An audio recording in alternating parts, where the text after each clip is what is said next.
Every culture has a movement culture that is specific to their context. Regardless of the corner of the world or the historical era, things like social relationships, time and environment, and intimate personal experiences inform our body's movements. Modernity is the era and cultural phenomenon that emerged from colonialism and industrialization, and we might associate it with ideals such as modern living, modern architecture, modern art, or modern dance, but ultimately it refers to that which expresses the conditions of life in an urban setting. Modernity has a very strong grasp on the body movement of its people, on the small scale, like posture and walking gait, and on a broad scale, like sidewalks and highways. Through interviews with self identified movers, this film will explore how modernity is expressed in the rhythm and form of our movement, and what emergence from and reconciliation with the modern world looks like in our physical expression.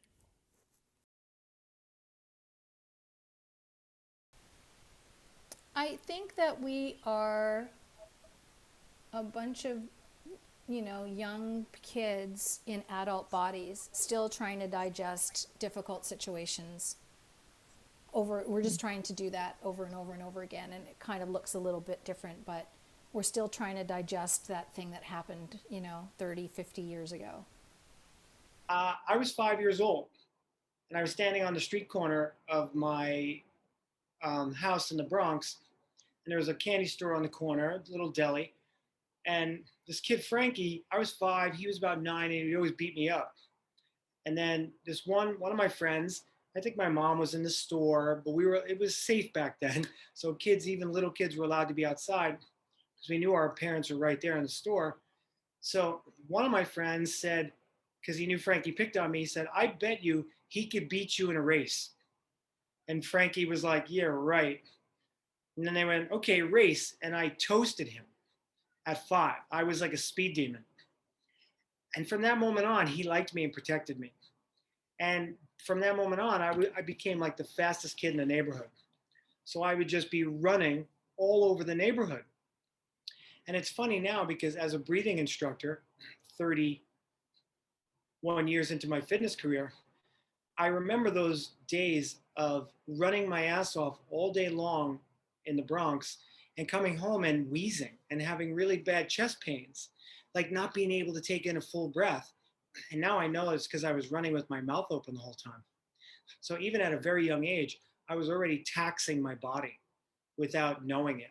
Started skating when I was like 12 or something like that, 12 or 13.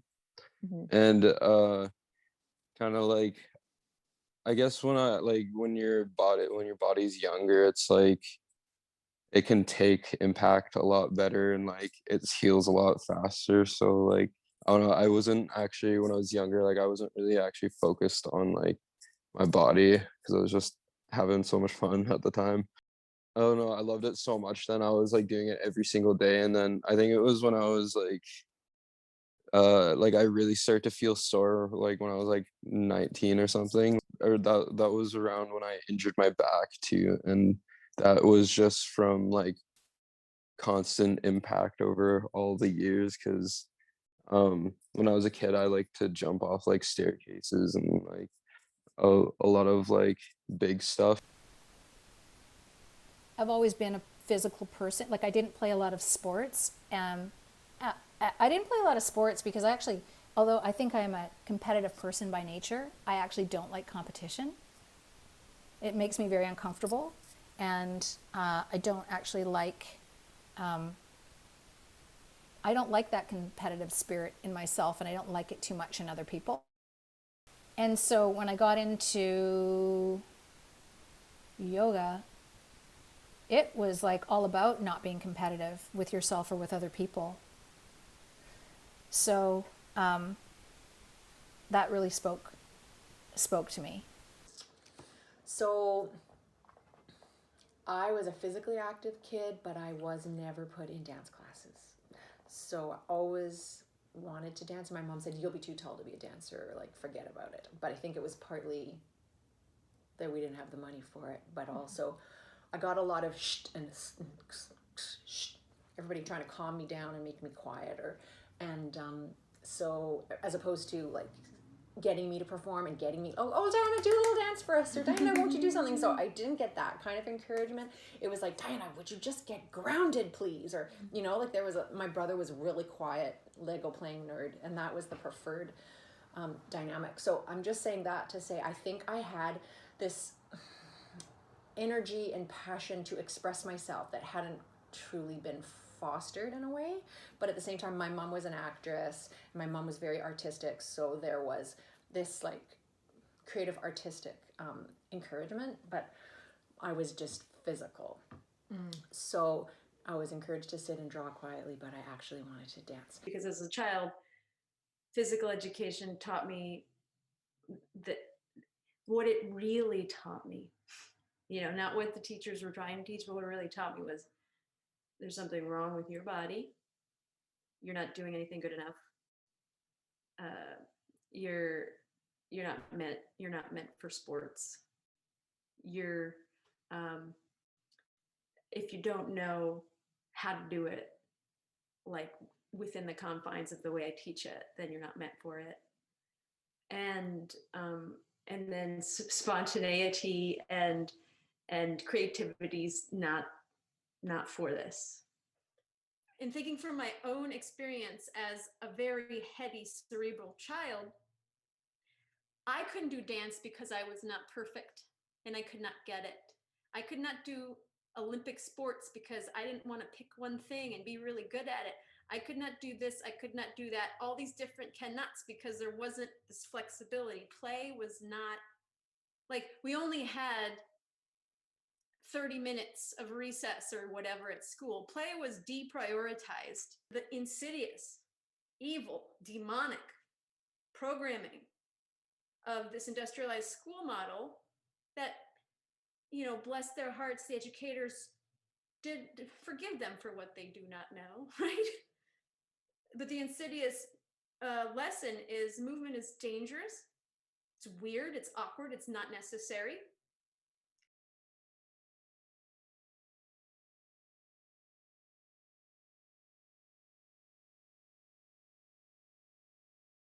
The coaches, I went to a public school in the Bronx, and the gym teachers were just the class teachers. We didn't really have a PE teacher, and they just basically let us play. When I got to high school, the coaches just brutalized you. You had to, they were trying to break you. They thought breaking you meant they'd make you a better athlete, and really all it did was break people mentally.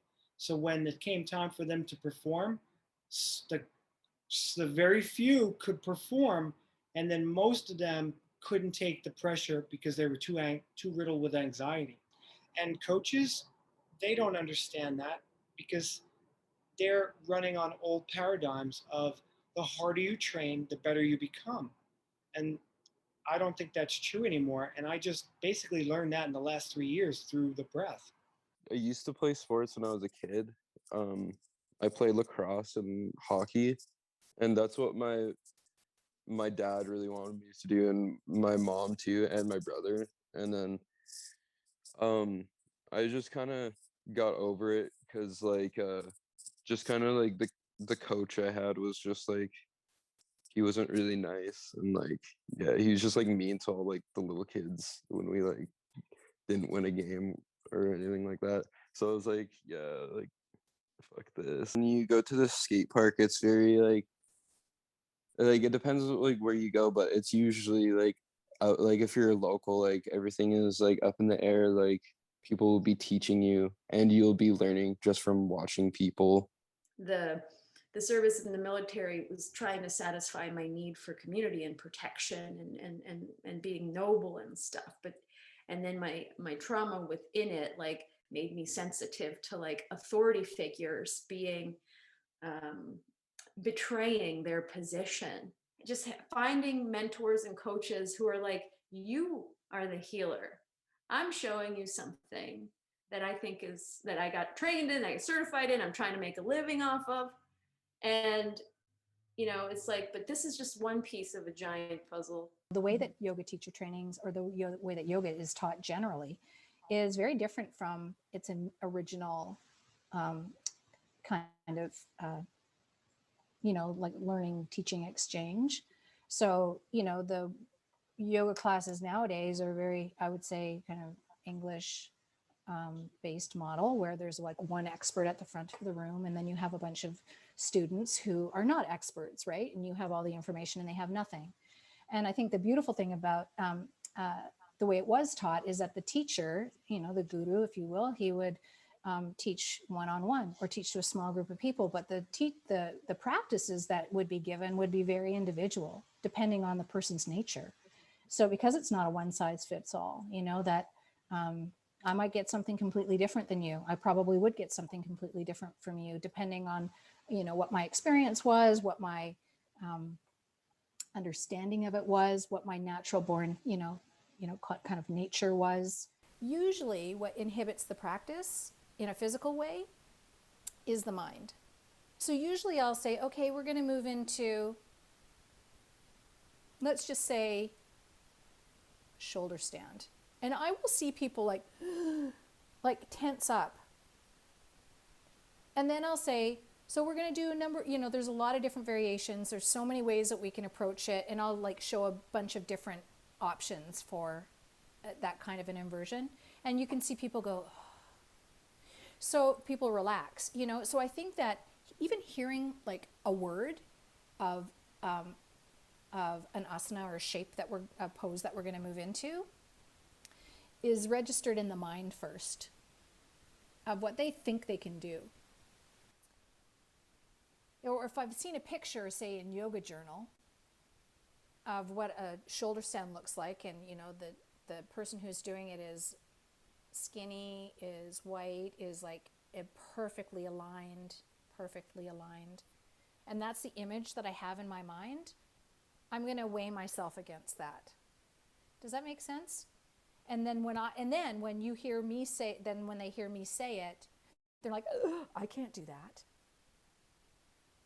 Rather than saying like, well, I might not do that, variation of something, or choose that option, but here are a number of different options I can choose to accomplish the same goal. I was told that guys like me have a heart attack in their 60s and die. And I was like, what? Look at me. I thought because I looked like I was in shape meant I was in shape. And that's not true. It's not true at all. People could be, I've gone to the marathon and watched really heavy people finish the marathon. And just because they're actually a little bit heavier in what we consider to be good in shape doesn't mean that they're not healthy. I have such a different look on it now because I'm older, but like when I was younger, I would like roll my ankle, and then in a couple days I would just like put an ankle brace on it, and just like I would still skate on like a hurt ankle.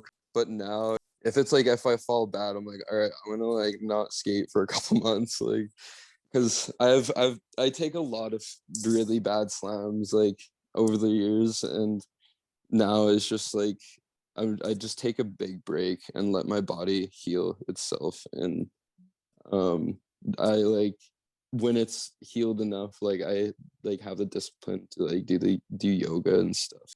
It's just like, yes, if you do something over and over again over the course of a lifetime, time goes by, and if that's not conducive to how our bodies are manufactured to move, then there will be degradation. It's not the age, it's the poor alignment, it's the mismanagement. Like having a car with the tire slightly askew and at just wearing off on one side, and then being like, oh, it's the age of the car. But if you just align the wheels, then they would go. At 17, I didn't know how to move my body as well, and I had pain. The only thing that mitigated it was because I was younger, and then my vital life force was more like replenishing like making up for the mistakes and the poor nutrition and the insecurities and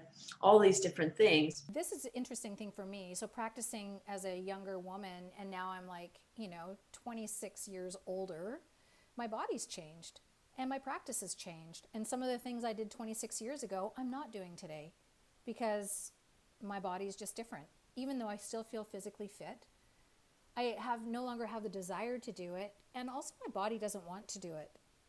And so I think that it is incumbent upon the teacher to continue to educate. We have to continue to educate ourselves and understand like a number of different ways, a number of different options to share in the same class. Some standout physical education class experiences was like, well, we're doing the volleyball section, and it's like we're separated by sexes, and then I just remember like the girls on my team kind of gossiping about boys they had crushes on, and then I'm trying to focus on like, hey, let's get into this volleyball game and try to get a rally going. And I'm looking over at the boys' side, and they're more, and they're more like look like they're having fun, and I'm like, this is really confusing to me. I don't understand. There's like we're separated by these arbitrary, groups, and then I have this particular group. They're not like participating, and in this group that I can't be a part of looks like they're having fun. I'm so confused. Particularly girls that are wired, like I just said, like me, emotional, sensual, physical. So there's no outlet for that's accepted, because because dance, like you said, isn't really accepted. So if you're expressing that, you're trying to get attention, you're showing off, you're being too like flirtatious, you're being inappropriate, you're being physical, you're being disruptive. Yeah. And it's like, whew, like they're speaking emotional, like, whew, I can feel like the anger that comes up in me around all of the projections that got put on me my whole life around that. Luckily, because I found dance, and because I just focused on dance and doing dance and being, and also because I was, a stay-at-home mom, or I had my career as something else. So when I would come home, I could just make my own world of that and just be it unabashed without other people putting stuff on it. If I was like a teenager, I'd be terrified, and I would never even touch that shit. Like Right. I would make fun of it, because I would secretly not be able to do it, because my learning abilities were what's a good word for it? They were obstructed by my own traumatic experiences. Instead of like, I'm moving, and I'm going to try to do it now. It's, I feel your eyes. So it's like, but like coming up with a movement that just feels right to do with whatever energies are happening, and then responding to it with my yin, and with full protection of my yang. Like, okay, we're gonna come into the gym. This is the square dancing block. Socially, we're kids, we're making fun of it, or like just too cool for it or whatever. And then so being able to be totally open and experimentational. It's like I had to take a social risk, or just really put up a defense system, because I would be like, okay, yeah, and then just maybe have a couple of like the reject kids like be like, yeah, you're cool. Skating's getting so big, like everyone's doing it now, like just so many people. But like when I was starting, it was like more considered like skaters were considered like dropouts. I think it's pretty funny, honestly, like how like it was looked on like that, because it was like when I was starting, it was just such a nice community. Like I felt so welcome compared to like at school, because like I always felt like really intimidated by the teachers, or not like intimidated, but like I don't know what the word is, just like not really welcome, I guess. Like I don't take myself outside of the group. Like I actually feel like I'm a part of the group. I'm leading a group, but I'm also learning from the group. We're doing something together, and there is a sense of freedom in there. It's not a performative thing. Yeah, there's a sense of freedom there.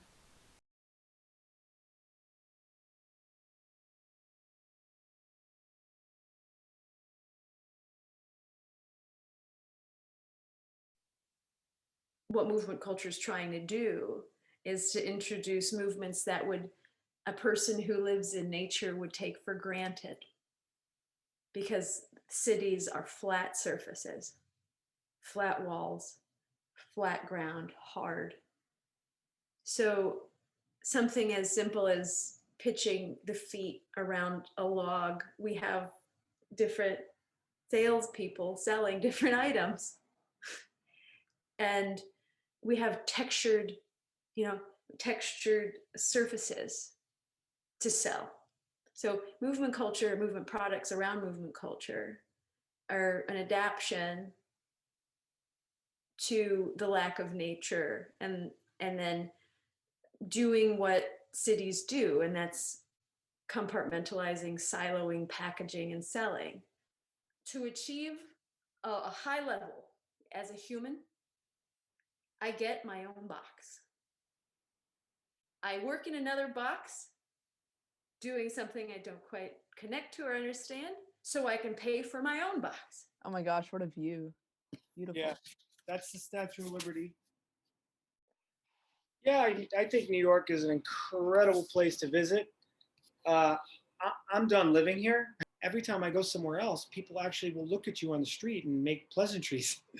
And I would like to be in a place personally where I could just smile at somebody and not have them think I was trying to hit on them or I'm crazy, right? Like on the subway, I mean, New York City subways, people don't make eye contact. That's not, oh God, you know what I'm talking about. There's no love there at all. It's really, that's why people um, go crazy in New York City. They move here and then they can't take it because they're in a box. They're just alone. They're in an apartment, the box, and now with 8 million people in the city, and you're alone. You're more alone than you've ever been. So for me, it's time for me to get out because I want to be in a more rural, beautiful place where I can actually feel the energy of the planet. I'm on 42nd floor, and even that's not good. You need to be close to the ground. It's funny. I was actually at Fernwood the other night. I was talking with Keenan. I was like, yeah, like I don't know. I would never want to live in Vancouver. The only reason why I like Vancouver is for the skating, because it's like I don't know, I don't know why I would live there for any other reason, because it's just so intense, and like I don't know, it's like really intense city, but like there's just so many skate spots, and it has really big skate community. So that's the only reason why I would actually like like to live there. The city's control, like put a GPS tracker on any city dweller and see their channels of living, home. Like, this is kind of fun. This is a funny story. I live in Buffalo. We would go to Toronto every once in a while. Really clean city, right? And we're driving, we're driving, and the entry into Toronto is all these tall glass buildings, but it doesn't seem like there's people in them, or it just seems like this just a city. And then I'm like I'm looking around, and I'm like, there's so many buildings, there's so many floors, just people stacked. Can you imagine stacking human beings on top of each other? And I don't care if it's like $1 million condo, it's still stacking it's like stacking people. So, and I'm looking at these buildings, and I say to one of my friends, I'm like, all these buildings, if all these buildings are filled with people, where where do they go when they leave those buildings? And then my friend was like, well, they go to other buildings. But that's the thing, though. I like cities are fun. They're playgrounds. They're playgrounds, and I like the notion of like it's a simulation and a simulation and a simulation. Like the Disney World isn't that much different than New York City. It's just make believe pretend place, that people could go play games. Like I feel like a radical when I do exercise on the in front of City Hall on those big giant balls, but you got the parkour people that are, that's something like that is that's affection. of these renegades, these urban, primates that are doing something, and then you have people who are so there's different, there's these different species of movement culture individuals that are trying to explore and break those lines. I find that I do gravitate towards, because of my dance background, I do gravitate to moving in spaces in a way that's different from like people who go down the street and they go down the street and then they go down the street. I get very excited by open spaces. So if I walk into a big empty room, I just have to move. Or if I go through a park, I get excited about creating a different pathway and interacting with the environment for sure. Skating, like street objects, like there's a lot of resistance usually, like with like whoever owns the building.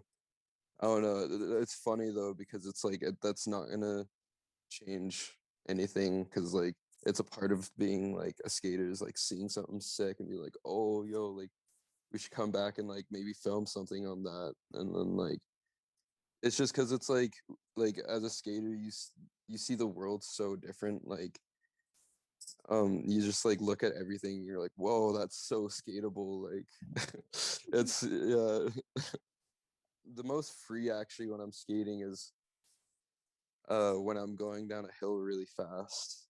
And like it's crazy because it's super intense, but like there's this like kind of a spiritual part of it, you know. It's like the adrenaline is just like so freeing, and like just going that fast is like, I don't know. And then like making it to the bottom of the hill alive is just like it makes you feel alive, you know. Like, there's been a lot of times where I went through like red lights with like anyone watching cars from me, and but like I don't know, I made that choice because I felt like in that moment that's what makes me feel free, you know. We lived on the lake, so I went swimming all the time. I played in the water a lot, and I think that playing in the water was huge for me because not so much when I was little, it was more from when I was 11 till 15. But in those years where I think girls are really self-conscious about themselves or whatever, I just spent a lot of time swimming in the water. And I remember that came up for me in university. I did a dance piece with another friend who'd grown up in Vernon with the same lake, and we did this whole dance piece that just really explored sort of all of this sensual movement that I had this contact relationship with water that influenced me. So there's a dance form called contact improv, which I was also very much involved in university, which is where you're dancing in contact with another person, and there's a lot of principles of physics and physics and like balancing points and how you can use your pelvis as a balancing point. And it's not actually all like touchy-feely. It's very, if you're a technical dancer, it's excellent because it's very technical, because if you can stretch your leg way out and you can make your body straight, you can fly around each other and stuff like that. But just the feeling of having to be so aware of where that point of contact is and what's going on in your environment, I just really gravitated towards something like that, because that's what, to me, what the lake and the sun and the wind and the waves and was all about for me, as opposed to somebody who danced in a studio and was interested in the mirror or being a ballerina being a swan or being a princess. I had no relationship with all of that. My relationship with dance and contemporary dance when I got there was really about the movement, like I'm going over and I'm going over, and like it was about the rocking and the lulling and the leaping, and it was really about rhythm. And my relationship was much more influenced by music, by African music, for example, because when I was a child I lived in Africa for a year when I was 5, so that was a huge influence for me, was being again outside in nature and being with kids that just move in their body all the time and play like with sticks and hoops and jumping in sprinklers and active. All the teachings that I've been doing in terms of like credentialed teaching, teacher trainings, have all been by teachers who are classically trained or lineage based. And I haven't strayed far from that. You know, just for me, there's just something about staying close to the roots, or as close to the roots as I can, while being in, being a Westerner and a non-Indian, that I felt was really important. So I made that choice a long time ago, and I've stayed in that lane. I'm very aware of appropriation, and it might be more important to me because I'm biracial. And so I'm always trying to I'm trying to locate where the teachings come from. And I'm doing my best as a Western person to not dilute them. Of course, they're diluted because I'm not South Asian. I'm not from India. I'm not making anything up here, you know. They're coming through me. I've been gifted the teachings, and also, you know, my teacher said, okay, now, you know, go teach. There's a responsibility that we have once we are gifted the teachings to share the teachings. It's interesting. It's an interesting, like, how the West absorbed and franchised, like franchise, like that's what the globalizing, colonizing, modernizing does. Industrial. It's like, how can we modernize, globalize, industrialize something? And it is about like compartmentalizing, essentializing, and then selling, by being predatory on lack that's caused, and fear that's caused from a disconnection of nature. So it's this very sustainable feedback loop, for not for, but kind of for like evil. If we talk about evil being disconnection and harming to self and others and nature. You have an entire culture of people disconnected from their bodies that trust franchise, and boom, money in the bank. Did fast food Bikram yoga help me like for a semester? Yeah, it did. It was perfect. And now our franchise is closing because of sex scandals. Yes, you know, like that's like another, you know, and it's fascinating. And then I'm just thinking, like, you know what? Subtropical or tropical regions, like, what's it simulating? Why is it effective? It's not him. It's because I was so broken that just doing anything while sweating was benefiting me. Period. Well, every dancer knows you need to be warm. That's why we wear all these big sweaters and leg warmers and everything. Is because if your body's warm, then you are less likely to be injured. So your joints are warm, your ligaments are warm, your connective tissues are warm, and you will be limber. And in hot countries, when you're I just feel like, you know, when I'm living in a hot country, I'm ready to move because I'm already warm. My body's warm, but it's not just that my muscles and ligaments are warm the way I said a dancer. I feel like I'm in my sensuality again. That's that part of me where I can feel the sun on my skin. I can feel like my perspiration's opening, my pores are open. I can feel the heat surrendering me. So my brain is, I'm not thinking so much anymore. I'm not planning. I'm not busy. I'm like the senses, the elements are taking over. Like the heat, the feeling of the sun on my face, the feeling of the need to get in the water, to get out of the sun. Like I'm pulled to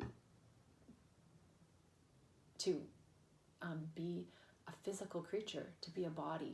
Folks from our culture, so for your culture and from mine, you know, the West Indies, Jamaica, people were, you know, we like are dancing just all the time. And there's not the necessity for, you know, a beer or four to get into the mood to dance. It's just, dance is kind of like in our blood, if you will.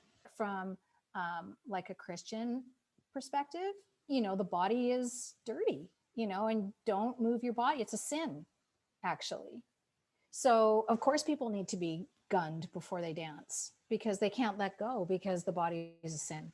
And then the dancing. So the dance, like the dance halls, like the pure, like the country cultures where you'd square dance or you do stuff during the day when you're not drunk, right? When you're not on drugs. Because that's another like culture that tries to get that back. It's these, the giant music festivals and the nightclubs and stuff. It's like, oh, this is a place I can move my body that's acceptable.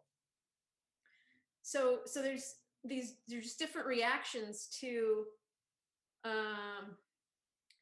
like this what's a good word for it? Limiting belief systems around what movement is for and about. While I was in the middle of America, I got connected to nature.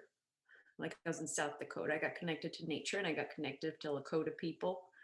And that opened up a different type of relationship with my body in the land, body of the earth, like the earth element, the body element, and feeling dirt and moving soil. And I was an apprenticeship. I did apprenticeship with a master gardener for 3 seasons, and I really got to understand how the movement of life from death occurs, like in the cycle. And I realized there was more to my body than growing up in. I grew up mostly in cities in New Jersey, and nature was very divorced. Movement was very divorced from existing. We were very, like, cities are domestication centers. We're boxes and channels and restrictions.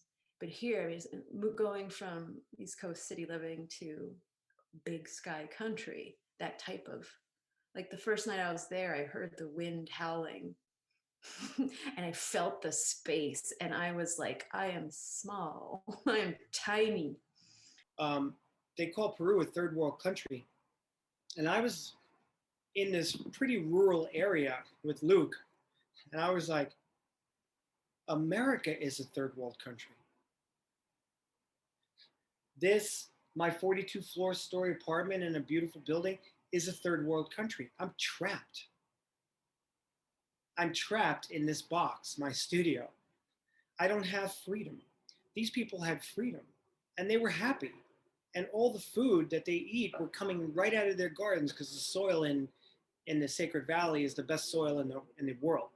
So I was eating all these fruits directly from the ground, and it was just amazing.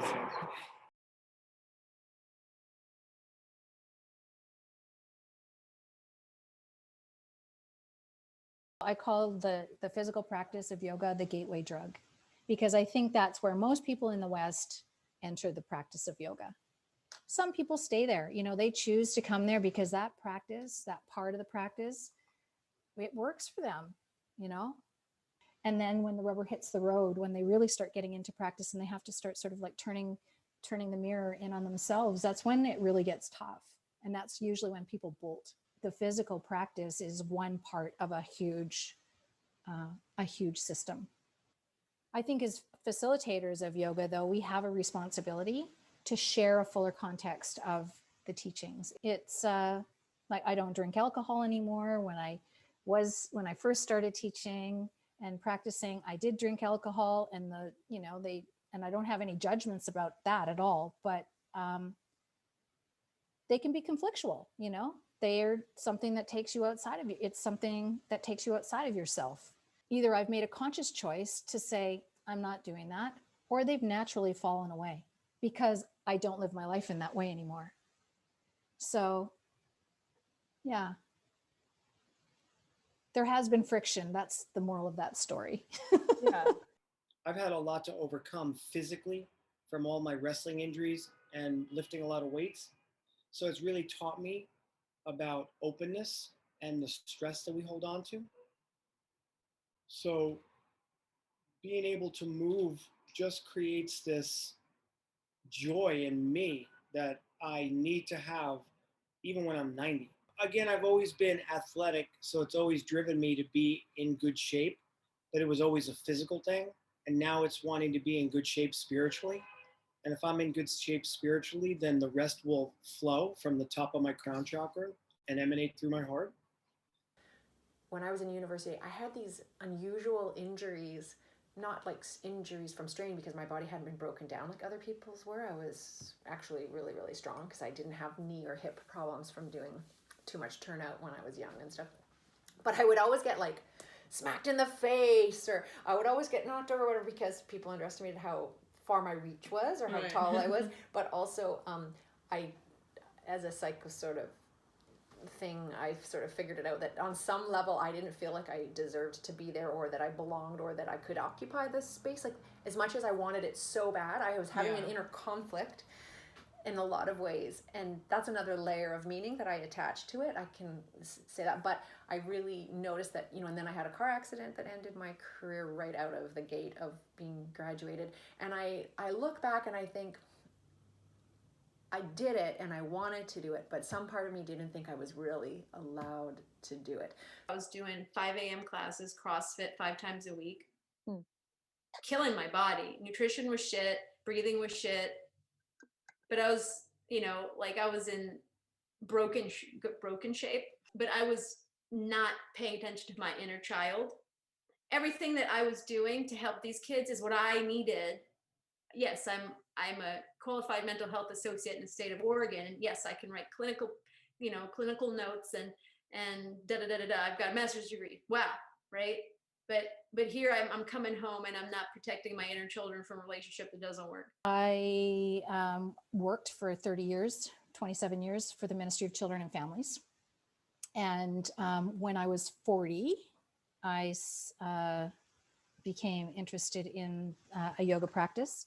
And like lots of people, it was primarily due to suffering. So I was having some pretty severe anxiety attacks, and for about a year.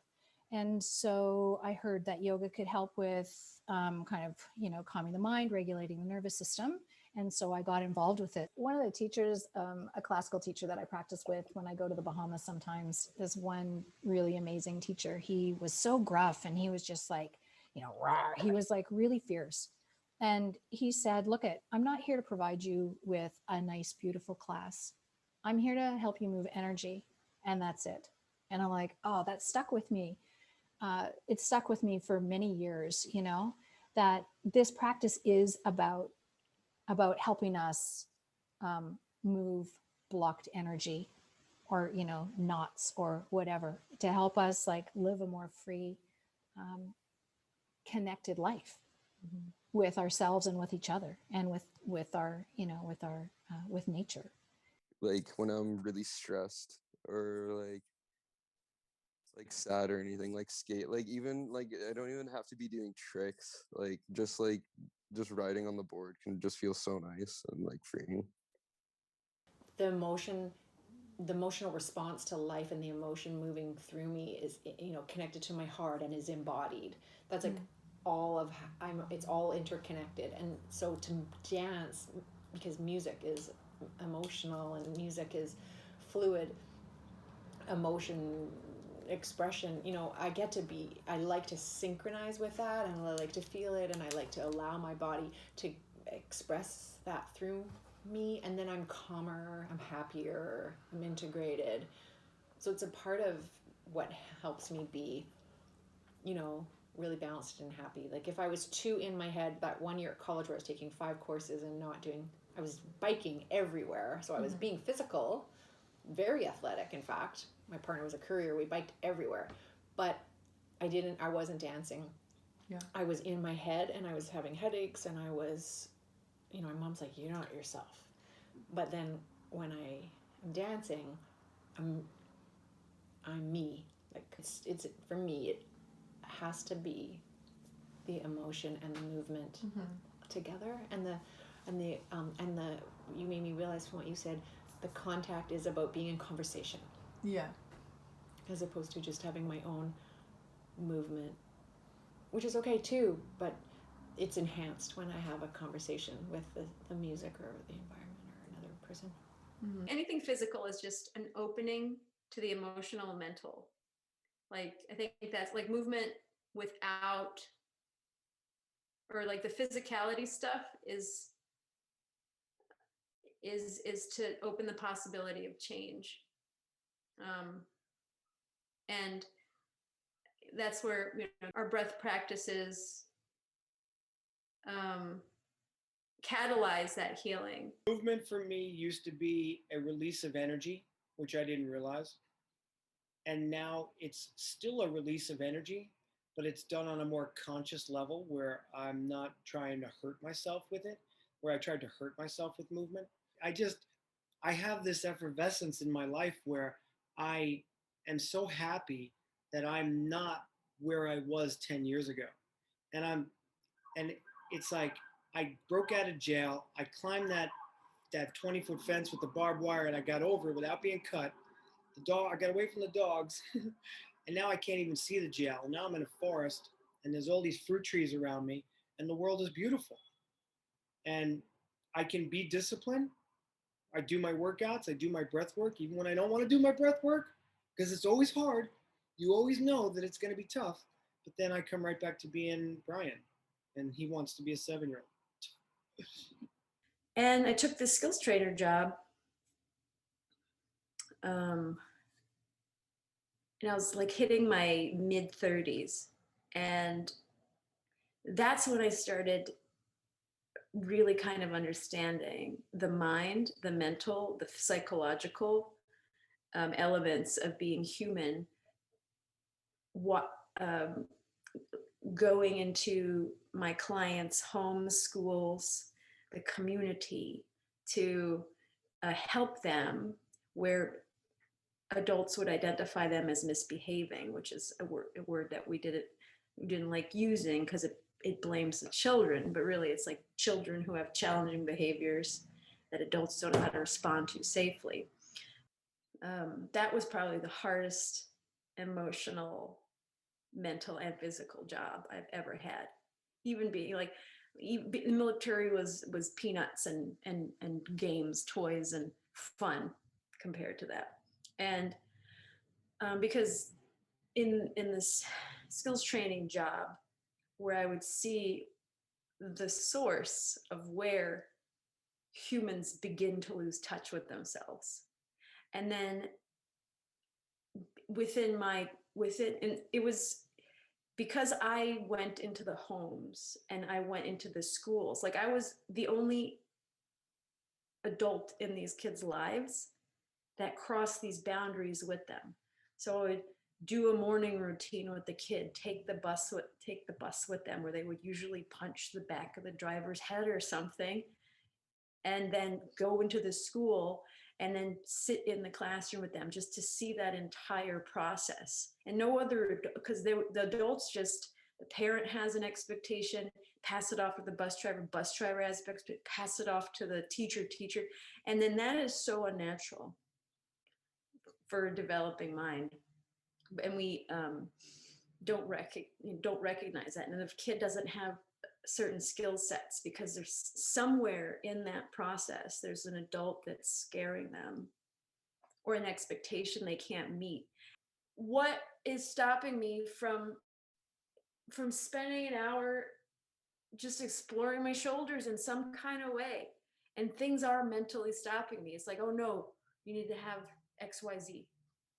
And I just have to be cognizant of it. It's like, okay, maybe I just want to have a coach or a connection with another human being to do a thing, but I want to feel safe. I want to feel loved. And it's interesting because I see it in yoga sometimes too, you know, when I'm asking, you know, just like a movement of the hips or something.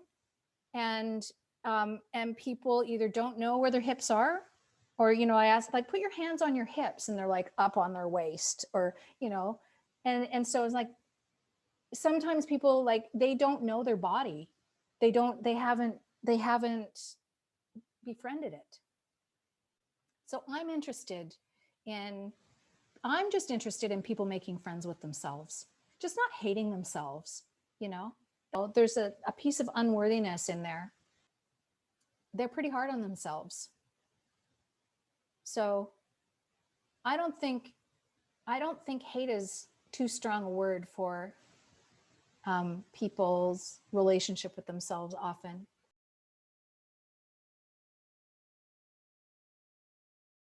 Most people don't feel good, and it's because they're just not taught. And you do need to be taught. physical education classes never taught you how to move. They just made you do something. Or they would teach you a skill, but they wouldn't teach you how to move to do the skill, like being a soccer player or a rower. You were being taught how to do the canoeing, kayaking, I mean, but nobody taught you how to move. They taught you the specific sport, but they didn't teach you how to move your body correctly. Yeah, that's why it's really important that dance is offered in the schools, not just sports, Right. because there's a whole aspect um, of integrating, like I said, our emotionality or sensuality, all these other things that doesn't show up in the other sports. The job that I just signed my contract for, that I've got, is that I'm going to be working in the schools, SU 61, 62, 63, teaching dance to the kids in underprivileged schools where the kids aren't so likely to be able to afford classes outside of school. So Right. it's such a full circle for That is me totally a full circle. about what, Yeah. like, I feel so emotional about it. And I'm really excited to be able to work with those kids and to get them out of their classrooms and get them moving in the gym, and not getting to them to do choreographies. Like, somebody else might Right. teach choreography, somebody else might get them to understand that dance is technique, and dance is steps, and dance is just like in basketball you have drills to dribble and drills to shoot. These are dance. But I'm so much more inclined to just engage the kids in just move and express yourself, and showing them different ways to do that through character and through narrative and through play and through their sensuality and their activities that can be about understanding dynamics of weight and speed and slow. So the ultimate movement culture practitioners are children, and just all I had to do was be the one adult to say, no, this is special. And because the other adults who saw me, they're like seeing me run sprints across I was the most popular kid on the recess pad, right? All of them wanted to play with me. And the adults were like, they're just the sedentary kind of staring, like just kind of back, and prison guards. And they have a function, they have the function, but it's like, even those adults, I could see them, they had duck walking, inside step, pain while moving around, like even like stiff, just trying to, like, their own insecurity. The teachers and parents who had insecurity in their own bodies emanated that insecurity. And then when kids were flapping around and playing, because the adults no longer identified with being able to move, they would say, "Be careful, stop, whoa, whoa, whoa, whoa, whoa," and that tells a kid to betray their own sense of safety.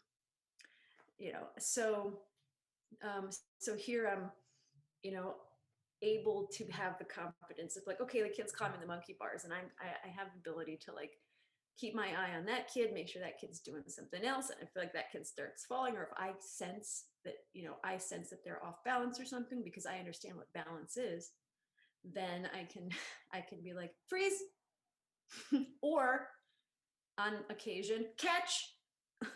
Teaching people how to calm their nervous system, teaching people how to digest situations in their life. Because I think that's, if I had to, that's probably what I would do. Something around, some gentle movement, some meditation, breathing practices, and some practices that really were designed to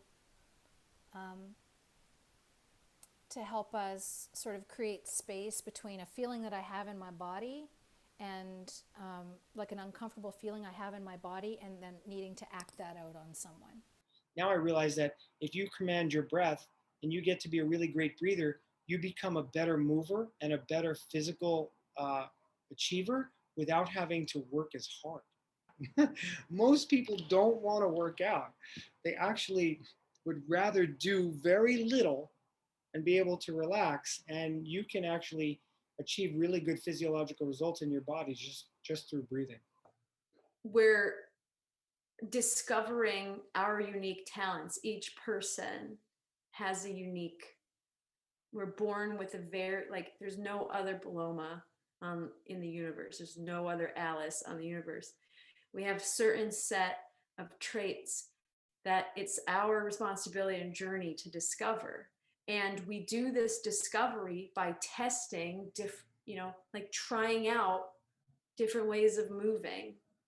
And what's funny is PE programs try to do that already, but they don't set up those initial 3 pillars of mindset, feet, and breath.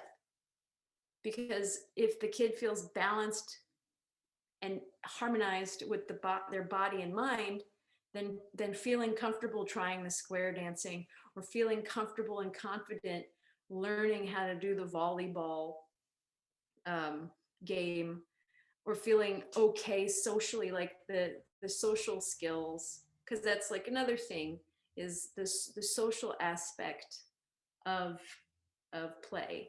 And competition is fun when people build a self skill and confidence, and they're like nearly equal, like you're not sure who's better or not. You know, I really encourage no pain. Like I just say, like, no pain means no pain, you know?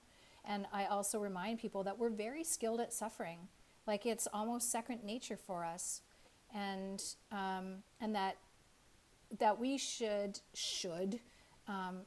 if we can, to allow our yoga practice to be the one place that we don't have to harm ourselves or to create more suffering for ourselves. From the gentle breath to an aching pain to a rush of joy, the body's movement guides us to a greater awareness of our being and becoming. This redisciplining of our self-awareness is the fabric of the physical education revolution. It's the path that encourages everyone to walk, wheel, run, and crawl in a way that serves their spirit and that reminds them of a greater whole. The physical education revolution, put forth by the many ancient and innovating movers of the world, affirms that even in our limitation, injury, ailment, and dis-ease, that we are invited, without hesitation, to be present in the movement that is ours to experience.